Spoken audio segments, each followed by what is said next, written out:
Hello, I'm going to tell you something about English Literature A-Level.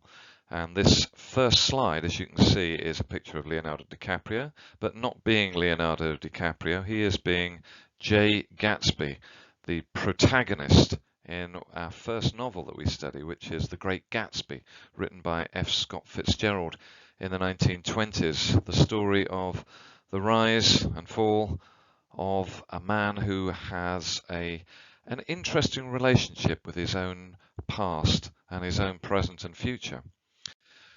Because in A-level, we study new and exciting texts which are really going to open your eyes to another world and many other worlds.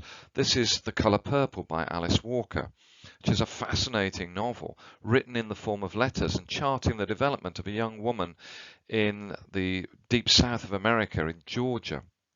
And it's really charting how difficult her life is as a poor black woman in that part of America in the first part of the 20th century.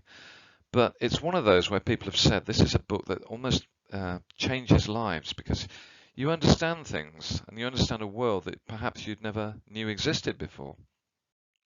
We also look at a play called A Streetcar Named Desire. There's a picture there of Gillian Anderson, who was starring in a recent production in London.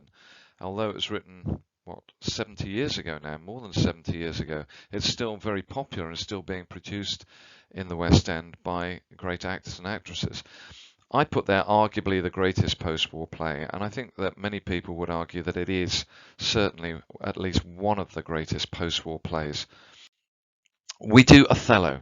Now, Othello is a dynamic play. It really is a play which, more than any other Shakespeare play that I've ever taught, engages students. Because sometimes Shakespeare turns students off. Othello doesn't. It really does turn people onto Shakespeare in the sense that it's about things that we can really relate to in a way, because it's about relationships and about how sometimes relationships can go wrong, but it's also about the nature of truth, because Othello is a great man who is driven to the point of despair and madness through jealousy. And that jealousy is not even real jealousy. It's jealousy that's been put there by a man that he thought was his friend, his confidant, a person he could trust, who has been telling him somewhat exaggerated mistruths about his wife. And perhaps because he's insecure about his position, being a black man in a largely white society, that might be one of the reasons why he tends to believe the things that are being told him about his wife. You can see that interesting picture there. On the left-hand side of the picture, that's Othello.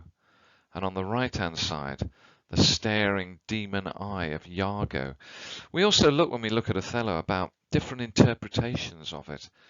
Should Othello have been smarter and not listened to these, what we see as the audience, as quite obvious lies about his wife? Or would anybody have been fooled by a man who is perhaps more of a devil than a human being? As I said, we do The Great Gatsby. It's a great film, of course, but the novel goes into the story and the characters in a lot more depth. And I suppose you learn a lot about the frailty of human nature in this, about our deepest desires and wishes, and about how our social class can affect those. It says there, our poet laureate. She's no longer the poet laureate, but she was the poet laureate for 10 years, Ann Duffy. And we study a book of her poems. And I think one of the differences with GCSE, where you study an anthology of poetry, and we do that as well, but we get to know one particular poet in detail. And I think that really engages students more with poetry than perhaps just looking at an anthology does, because we get to see the sort of themes that we can learn about in Duffy's work that recur throughout her poems. We do a range of modern short stories, some of them extracts or some very short ones. And most of those are going to be written in the last 50 years, some of them very modern indeed. In English literature, I put there the purpose. That's not because we're studying Doctor Who. That's the actor is playing Hedda Gabler, which is one of the plays that we study in preparation for coursework, which I'll come on to in a moment. But if you're thinking about, well, what is the point of doing English literature? Well, it does promote the development of a set of skills highly valued by universities and employers and useful in life. So if you're looking for a more sort of reasoned idea about why you should study English literature, other than simply, I like reading books or I'm interested in literature, there's something there. We analyse and we read for meaning. You do build on what made you successful at GCSE, but it's really key that you do a wider range of interesting texts. For example, recently with my Year 13s, I was reading Revolutionary Road, a story about America in the 1950s and about coming to terms, I suppose, with the society around you and whether you fit into it and whether a relationship within that can work. We study a lot more about the social and political context of texts.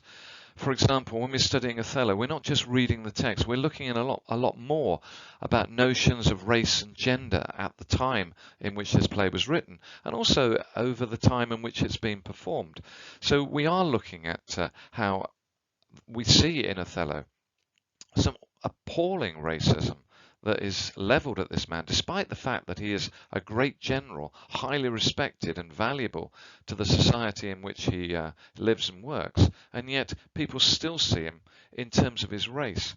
And we also look at the characters of Desdemona and Emilia there. We've got an interesting character, Emilia, who is married to the devil man that I told you about before, Iago.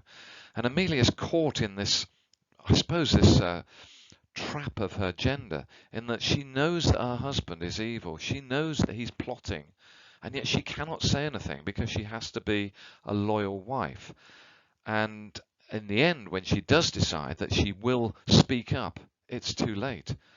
So we do look at how gender has affected the writing, and how race has affected the writing, how politics has affected the writing, how a whole range of different contextual points affect the writing, but also our interpretation as readers and as audience.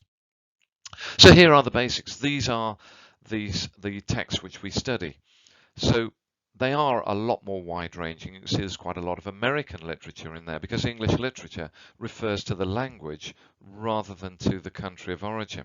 So The Color Purple, A Streetcar Named Desire, and The Great Gatsby, they originate from America, and some of the short stories we'll read as well do. And you can see there the play that we use for coursework, Hedda Gabler, is written by a Norwegian. You don't have to read it in Norwegian, fortunately. We have a translation. One of the great things I think about A-level as opposed to GCSE is that it is open book. You take the books in with you, apart from Othello, which is based on an extract. And that means there's less emphasis really on just remembering quotes. It's not just about remembering and learning things off by heart.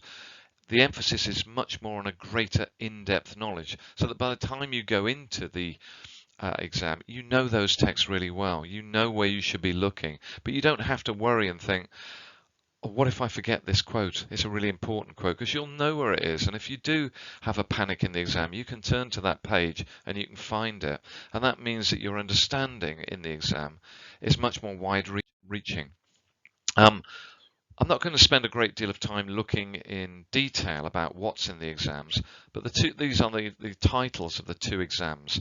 The first one, Love Through the Ages, that's looking at perhaps older texts. As you can see, that's the paper in which Shakespeare appears, in which some of the older poetry appears.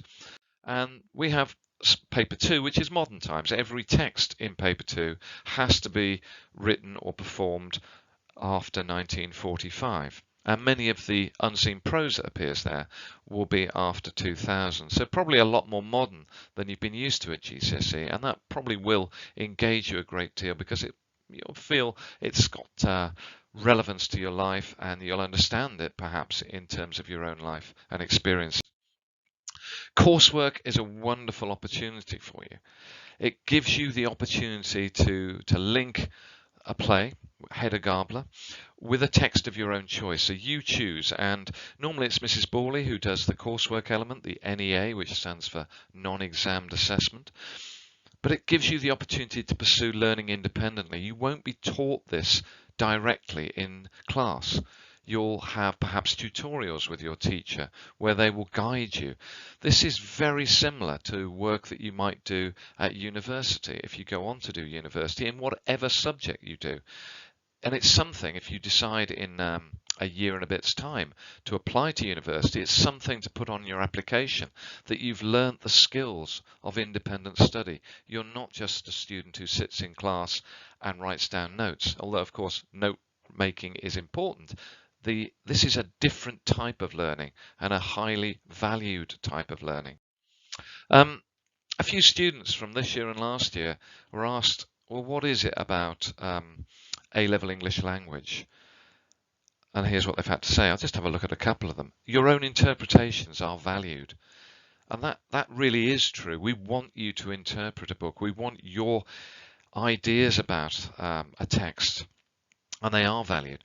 And somebody writing there, The Colour Purple is the best book I have ever read. It has changed my life, honestly. They've written honestly afterwards, because I think it's almost something you find difficult to believe sometimes. How can a book change your life? Well, it changes your life because you experience things that perhaps you'd never experienced before.